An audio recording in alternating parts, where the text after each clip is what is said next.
सभी भक्तों को श्री नंद बाबा मंदिर और गोपाल गोस्वामी श्री नंद बाबा मंदिर सेवायत अधिकारी की तरफ से राधे राधे।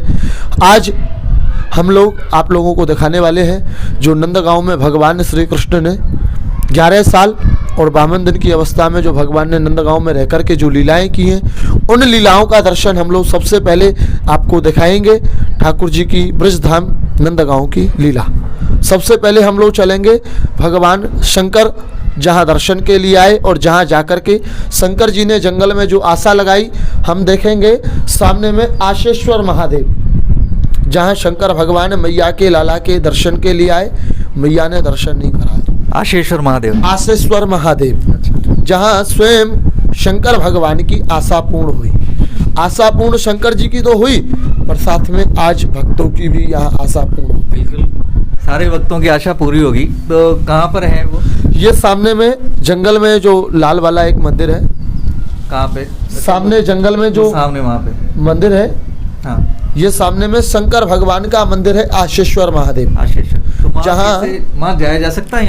यहाँ से गाड़ी जाती है। अच्छा, पैदल भी ब्रज 84 कोस की जो पैदल यात्राएं आती हैं वो यहाँ पैदल भी जाते हैं। अच्छा। जो लोग नहीं जा सकते हैं उनके लिए हम लोग नंद भवन से ठाकुर जी की ब्रज लीलाओं का वर्णन, ये शंकर जी का दर्शन यहाँ करने के लिए शंकर जी आए, कन्हैया जी का दर्शन करने के लिए, तो मैया ने दर्शन नहीं कराया। कन्हैया जी तो यहाँ रहते थे, है ना?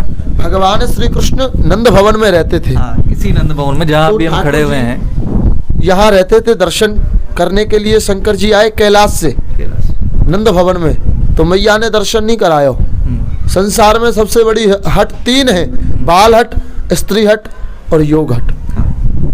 तो शंकर जी अपनी हट पे अड़ गए कि प्रभु अगर आप सच्चे हो तो आज अपने दीनहीन दुखिया को अपने द्वार से बिना दर्शन के खाली नहीं लौटाना। तो ठाकुर जी रोने लगे। मैया ने भी हट पकड़ ली कि बाबा मैं आपको दर्शन नहीं कराऊंगी। अच्छा। तो शंकर जी जंगल में जाके आशा लगा कर बैठ गए। तो कन्हैया जी रोने लगे।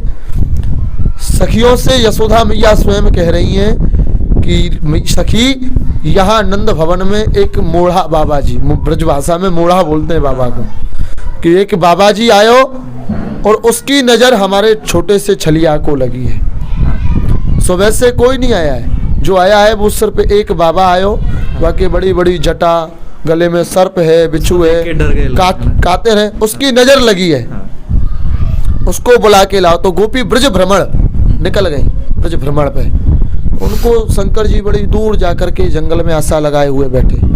शंकर जी भी आशा किस चीज की लगा रहे हैं? आशा लगा रहे हैं एक अपने प्रभु के दर्शन की। तो शंकर जी वहाँ बैठे उस जगह पे, वहां जाकर के बैठ गए। यहाँ से सखी बुलाने गई। तो यहाँ से कितना दूर है वो जगह? ये यहाँ से 1.5 किलोमीटर। 1.5 किलोमीटर है नंदगांव से 1.5 किलोमीटर। तो यहाँ से सखी बुलाने गई कि चल रहे योगी नंद भवन में और यशोमत माए बुलावे, वाके लाला को नजर लगी तुम पे राइनोन करवावे। ठाकुर जी को राइनोन कियो, नंदलाल हमारे हंसने लगे।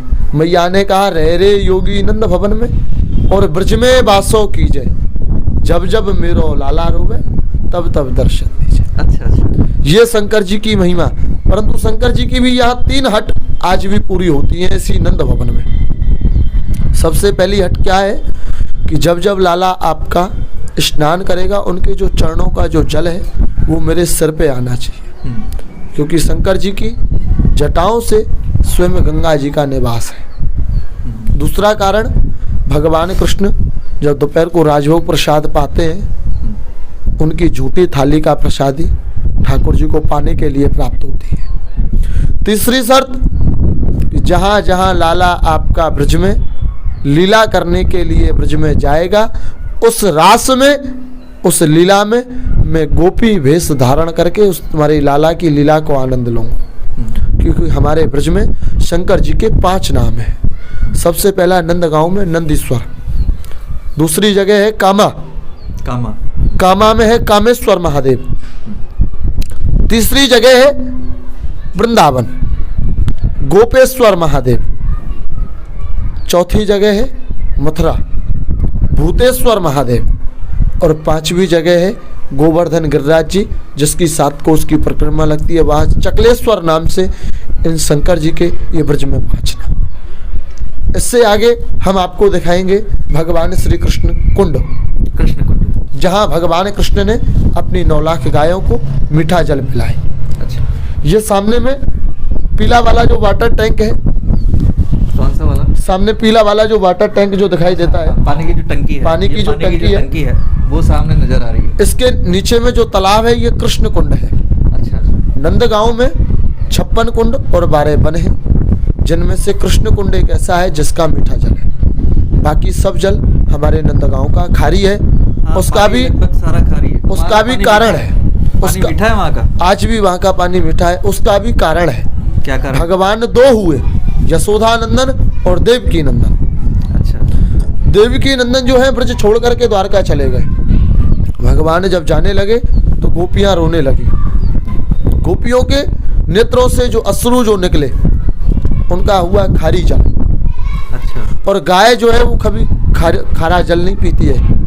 मीठा जल पीती है। गाय मीठा जल पीती है, खारा जल नहीं पीती। तो ये कुंड स्वयं कन्हैया जी ने अपनी बांसुरी से बना करके इस जगह का नाम पड़ा है कृष्ण कुंड। अच्छा, तो यहाँ जाने का रास्ता है? यहाँ से यहाँ जैसे हम लोग ऑन रोड से जैसे हम लोग आशेश्वर महादेव की तरफ जाएंगे तभी सबसे पहले कृष्ण कुंड पड़ेगा। कितना दूर है यहाँ से कृष्ण कुंड ये सामने में मुश्किल से मुश्किल मानो 500 मीटर की दूरी। पैदल जाते हैं लोग, पैदल जाते हैं यहाँ से। उसके बाद में हम लोग आपको दिखाएंगे आशेश्वर महादेव के जस्ट बाजू में टेर कदम। अच्छा, टेर कदम सामने में हम लोग देखेंगे, जो कि लंबे लंबे वृक्षों में जो